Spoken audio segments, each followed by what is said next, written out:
Bon, tu participes à la fête du compost pour l'UNAMIR CPIE aujourd'hui, super.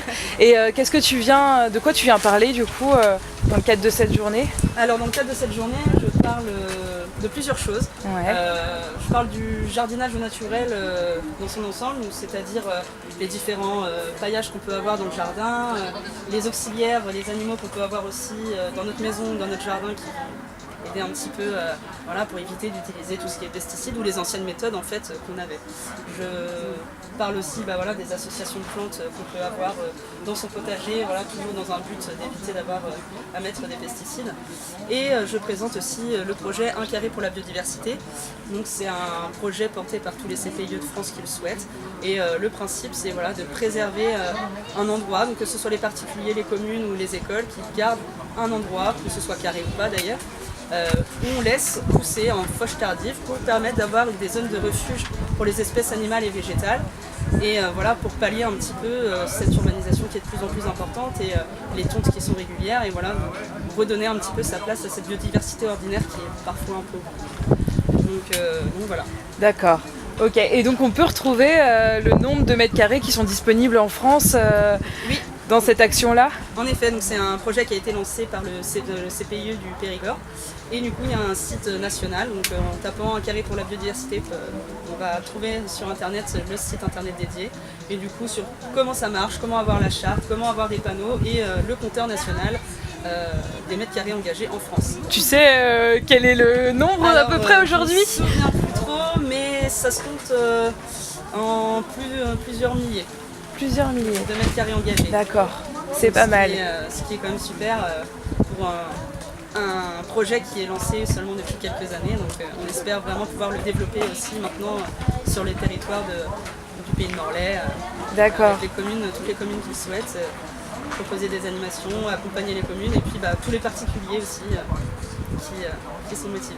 Et vous avez d'autres actions avec l'UNAMIR CPIE en parallèle que vous menez sur le territoire sur la biodiversité, comment cultiver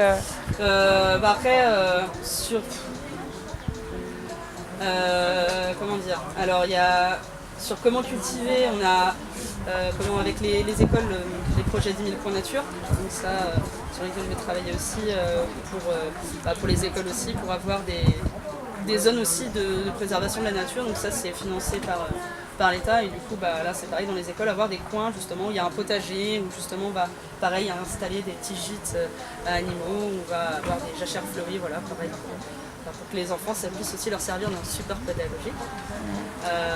Après juste pour la biodiversité Ouais c'est bien, nickel.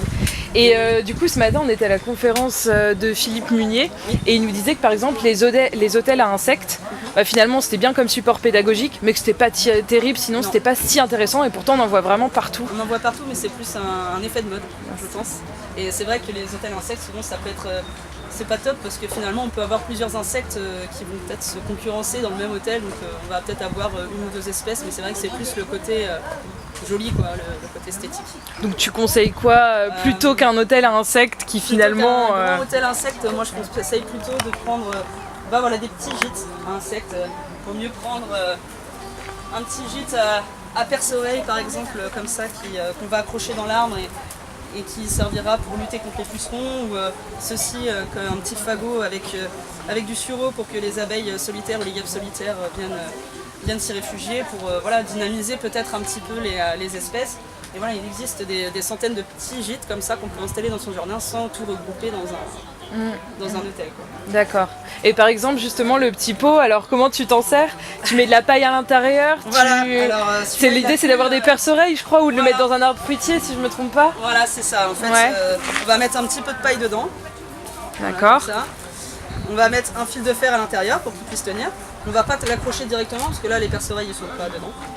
Et du coup on va mettre ça quelques jours par exemple sur le sol près de son potager pour que les forficules, donc les perce-oreilles puissent s'y installer. Et ensuite on va pouvoir l'accrocher dans l'arbre et puis après ils vont faire leur petite vie sur l'arbre. Alors pour les pucerons, le mieux ça reste quand même les coccinelles. Qu'est-ce que ça apporte les perce-oreilles? Ça mange les pucerons. Ça mange les pucerons, d'accord. Mais c'est vrai que les meilleurs prédateurs ça reste quand même les coccinelles qui sont friandes de ça. Alors les coccinelles on peut en avoir naturellement dans son jardin, rien qu'en laissant justement un petit peu d'herbe haute comme plein d'autres animaux, mais il y a aussi ce genre de petits gîtes qui se font. Ouais. Voilà, c'est d'avoir plusieurs planches superposées où les coccinelles vont pouvoir aller se réfugier en fait entre les planches. Donc voilà, ça c'est un exemple de gîte aussi. Super. Et il en existe plein. Ok, donc pas forcément les hôtels à insectes Pas alors. forcément les hôtels à insectes, mais c'est vrai que c'est joli et que C'est ça vrai que- intéresse beaucoup. Ok, bah merci beaucoup. Bah, de rien.